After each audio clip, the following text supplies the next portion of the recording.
පසුගිය රජය විසින් ඉදිරිපත් කර තිබූ අධ්‍යාපන ප්‍රතිසංස්කරණ கடந்த அரசாங்கத்தினால் முன்வைக்கப்பட்டு நடைமுறைப்படுத்தப்பட்ட கல்வித்துறைக்கான சாதகமான மாற்றங்களை செயற்படுத்துவதற்கு எதிர்பார்ப்பதுடன் அதற்கமைய மாணவர்களுக்கு பயனளிக்கும் வகையில் கல்வித்துறையில் மாற்றங்களை ஏற்படுத்துவதற்கு எதிர்பார்க்கப்படுகின்றது. கடந்த அரசாங்கத்தினால் முன்வைக்கப்பட்ட மாற்றங்களை நடைமுறைப்படுத்துவதற்கான உரிய வேலை திட்டங்கள் முன்னெடுக்கப்படவில்லை.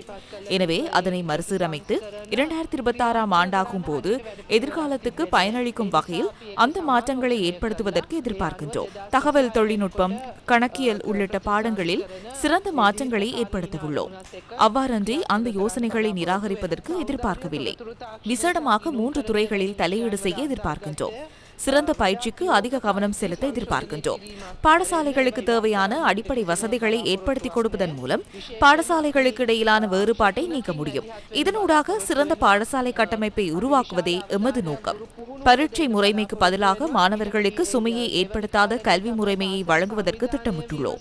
கல்வித்துறையில் காணப்படும் போட்டித்தன்மையை குறைப்பதற்கு நடவடிக்கை எடுக்கப்பட்டுள்ளதுடன் 2026ஆம் ஆண்டு முதல் அந்த திட்டம் நடைமுறைப்படுத்தப்படவுள்ளது. பாடவிதானங்கள் மற்றும் பரீட்சை முறைமையை மறுசீரமைப்பதற்கு நடவடிக்கை எடுக்கப்பட்டுள்ளது. அதேபோன்று பாடசாலைகளுக்கிடையே காணப்படும் முரண்பாடுகளே போட்டித்தன்மைக்கு வித்திட்டுள்ளது. முரண்பாடுகளை தீர்ப்பதனூடாக போட்டித்தன்மையை குறைக்க முடியும் என நினைக்கின்றேன். அதேபோன்று அரசு பல்கலைக்கழகங்களுக்கு மேலதிகமாக தகவல் தொழில்நுட்பம் மற்றும் தொழில்துறை தொடர்பான பாடநெறிகளை விரிவுபடுத்துவதற்கு விசேட கவனம் செலுத்தியுள்ளோம்.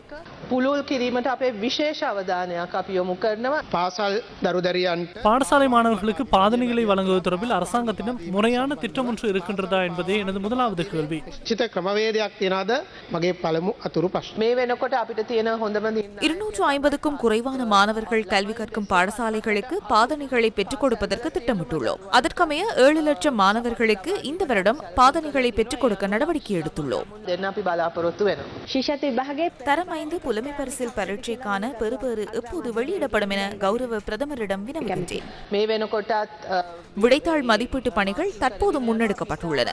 கூடிய விரைவில் பெறுபேறுகளை வெளியிடுவதற்கு எதிர்பார்க்கின்றோம். இவ்வளவு காலம் அதனை நேர்த்தியாக செய்ய முடியாதமே துரதிருஷ்டவசமான சம்பவமாகும். நெருக்கடியின் காரணமாகவும் நீதிமன்ற நடவடிக்கை காரணமாகவுமே இந்த நிலைமை ஏற்பட்டது. கூடிய விரைவில் வெளியிடுவதற்கு எதிர்பார்க்கின்றோம். ඉක්මනින් ඒක අවසන් කරන්න බලාපොරොත්තු වෙනවා.